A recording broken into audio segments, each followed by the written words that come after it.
नमो तस्य मुनिन्दस्य नमो तस्य धम्मस्य च संघस्सपि नमो तस्य ते संतिन्नं नमो नमो साधु साधु। सर्वप्रथम गुरु भंते जी के चरणों में वंदन करता हूँ और आप सभी के प्रति मंगल कामना करता हूँ। आप सभी लोग धम्म श्रवण करके धर्म में लाभ प्राप्त करें, ऐसी मंगल कामना करता हूँ। आज का जो विषय है कि कौंडिन्य भंते जी को सबसे पहले धर्म श्रवण करने का लाभ कैसे मिला, क्या कारण था। सबसे पहले धम्म सुनने वाले, सबसे पहले अरहंत होने वाले, सबसे पहले ज्ञान प्राप्ति करने वाले सभी शिष्यों में अग्र कैसे हुए, तो इसकी कथा आज है। क्योंकि ये कथा इस समय भगवान ने कहा कि जब सारिपुत्र मोदगलाना भंते जी को अग्र श्रावक कहा गया और अग्र श्रावक बनाया गया, तो भिक्षु संघ में चर्चा चलने लगी कि सारिपुत्र मोदगलाना सबसे बाद में आए हैं और पंचवर्गीय भिक्षु, यश के सभी 60 अरहंत भिक्षु और नदी कश्यप, गया कश्यप, उर्वेला कश्यप के होते हुए भी आपने बाद में आए हुए सारिपुत्र मोदगलाना जी को अग्र श्रावक क्यों बनाया गया, आपने ऐसा पक्षपात क्यों किया, ऐसे भिक्षु संघ में चर्चा चल रहा था। तो भगवान ने कहा भिक्षुओं से, भिक्षुओं मैं किसी प्रकार का पक्षपात नहीं किया, मैंने किसी प्रकार का मुंह देखा काम नहीं किया, क्योंकि जिसने जो मांगा था मैंने उसे ही दिया। कौंडिन्य भंते जी ने यही मांगा था कि मैं सबसे पहले धर्म सुनूं, मैं आपके धर्म का सबसे पहले अग्र शिष्य बनूं, मैं सबसे पहले धर्म श्रवण करने का, अरहंत होने का मुझे मौका मिले, ऐसा उन्होंने मांगा था। तो भिक्षुओं संघ में चर्चा हुई, भगवान कैसा है, आप हमें कथा सुनाएं। तब भगवान कौंडिन्य भंते जी के पूर्व भवों के बारे में एक अनुपूर्वी कथा सुनाते हैं जो बहुत सुंदर है। कथा उस समय की है 51 लाख कल्प पहले। 51 कल्प पहले की बात है कि जब एक समय जो बुद्ध पैदा हुए थे, विपस्सी बुद्ध के समय में जो इस समय एक कौंडिन्य भंते जी एक उपासक के रूप में थे। ये 2 भाई थे, एक महाकाल और एक चूलकाल नाम के एक बहुत सुंदर परिवार था जो बहुत विशाल था और बहुत बड़ी खेती थी, उस खेती में धान लगाए हुए थे। तो उस समय विपस्सी बुद्ध का जन्म था, उसी जगह पर विपस्सी बुद्ध थे। तो जो छोटा भाई है चूलकाल, वो अपने खेत में जाता है और खेत में जाने के बाद वो एक बाली जो होती है, जो धान का जो बाली लटका होता है, उसमें से एक दाने को ऐसे निकाल के 2 फाल करता है। तो उसमें से जो धान है वो पका नहीं था, अधपका था। तो उसी में जो दूध टाइप का जो वो निकलता है धान के अंदर से, तो उसे वो खा लिया। तो देखा इतना स्वादिष्ट है ये, अरे इतना स्वादिष्ट है तो इसे तो बुद्ध को दान करना चाहिए, भिक्षु संघ को भोजन बना के देना चाहिए, ऐसा अभी तक कोई नहीं किया होगा, मुझे ऐसा कर्म करना चाहिए। ये सोचिए कितना सुंदर भाव था उनके मन में कि जो खाने में सबसे ज्यादा स्वादिष्ट लगा वो हम भिक्षु संघ को देंगे, ऐसा मन में। इसीलिए भिक्षु संघ को जब भी कुछ देना चाहिए तो जो बहुत अच्छा हो वही भंते संघ को दान करना चाहिए, उसका बड़ा पुण्य होता है। मन में ऐसा सोचना भी, ऐसा सोचने का भाव भी मन में आ जाए कि अरे ये तो बड़ा प्रिय, बड़ा सुंदर है, ये तो हमें भिक्षु संघ को देना चाहिए, ये बड़ा स्वादिष्ट है, ये भिक्षु संघ को देना चाहिए। जो भी अच्छा है, यदि आपके मन में ऐसा लगा ये बहुत अच्छा है तो उसे हमें दान कर देना चाहिए, दान करके खाना चाहिए। इससे कभी कम नहीं होता है, अभी तो और बढ़ता है, ऐसा भगवान ने कहा। तो वो का जो चूलकाल भंते जी थे, उनके मन में लगा कि ये बहुत स्वादिष्ट है, ये बहुत सुंदर है, तो हमें ये जो है भगवान को दान करना चाहिए, भिक्षु संघ को खिलाना चाहिए।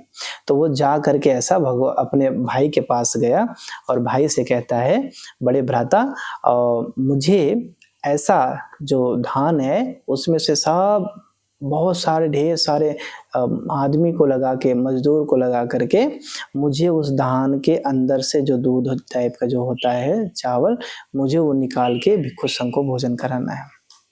तो उससे कहा कि ऐसा कौन करता है, अभी धान पका भी नहीं है और उसको दो फाल करके उसमें एक एक ऐसे निकालोगे तो पूरी खेती का विनाश हो जाएगा, खेती खराब हो जाएगी।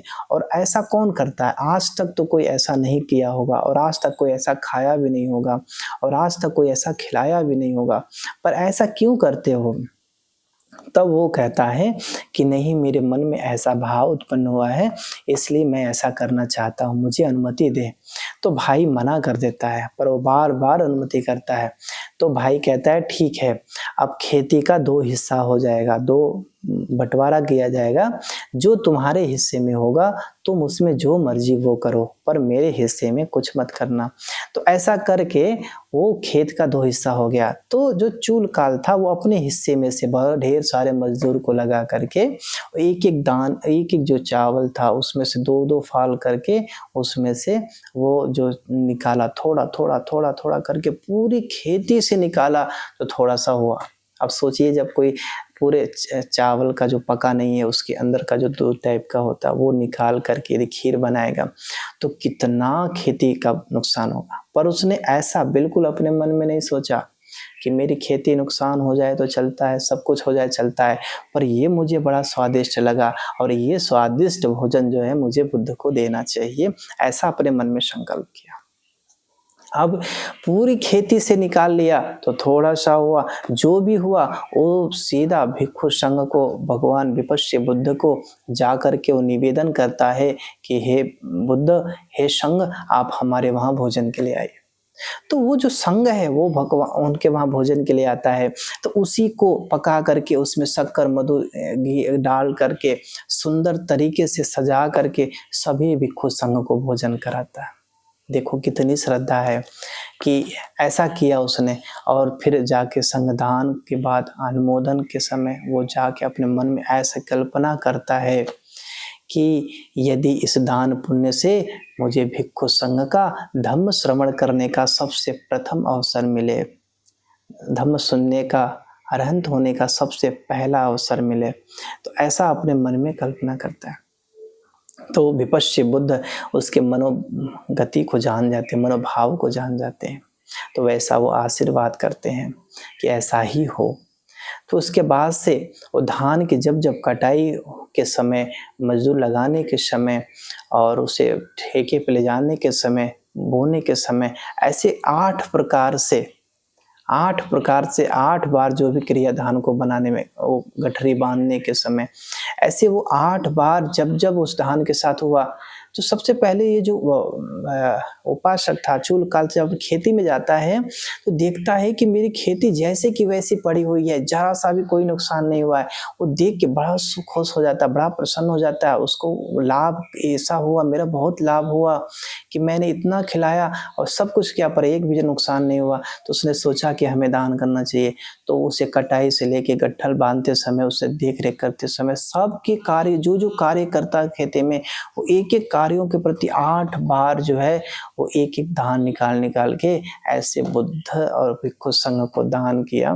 तो इस दान के महापुण्य से, इस दान के महाफल से जो चूल काल था उसको ये पुण्य प्राप्त हुआ कि जब भी बुद्ध होंगे तो तुम उसके पहले शिष्य होंगे, पहले जो है धर्म सुनने का मौका मिलेगा, पहले आप अरहंत मुनि बनेंगे।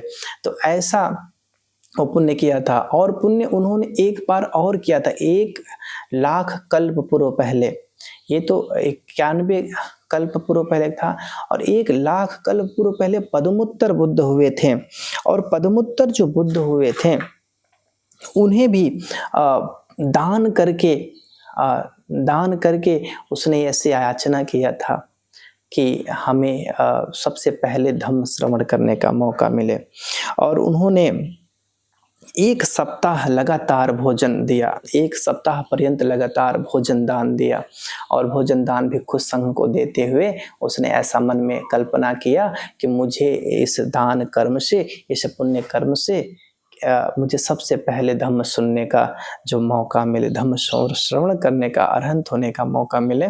तो इस प्रकार से जो कौंडिन्य भगवान बुद्ध सभी भिक्षु संघ को समझाते हैं, इस प्रकार से कौंडिन्य भंते जी ने जो मांगा था उन्हें वही मिला, और इसलिए मैंने कोई ऐसा पक्षपात नहीं किया कि ऐसा कहा जा सके कि मैंने कोई पक्षपात किया है। जो जिसने मांगा था हमने उसे वही दिया है, इसलिए ऐसी शंका अपने मन में नहीं करना चाहिए। तो भगवान ने सुंदर कहा। भगवान बुद्ध ने वहाँ एक गाथा कहते हैं जो बहुत प्रिय है। वो गाथा है, धम्मो हवे रखति धम्मचारी। भगवान देखो कितना सुंदर कहते हैं, धम्मो हवे रखति धम्मचारी। भगवान कहते हैं धर्म के आचरण करने वाले की धर्म जो है रक्षा करता है। धम्म के अनुसार आचरण करने वाला व्यक्ति धम्म की रक्षा कर सकता है, इसलिए धम्म के अनुसार हमें आचरण करना चाहिए। भगवान कहते हैं धम्मो सुचिन्नो सुख मा वहति। भगवान कहते हैं इस प्रकार भली प्रकार से आचारित धम्म सुख प्रदान करता है। जो व्यक्ति धम्म के अनुसार आचरण करता है, धम्म के अनुसार जीवन जीता है, उसे सुख मिलता है। फिर भगवान कहते हैं कि भली प्रकार आचरण किए गए धर्म का यही महत्व है कि ऐसे धम्मचारी कभी दुर्गति नहीं होते।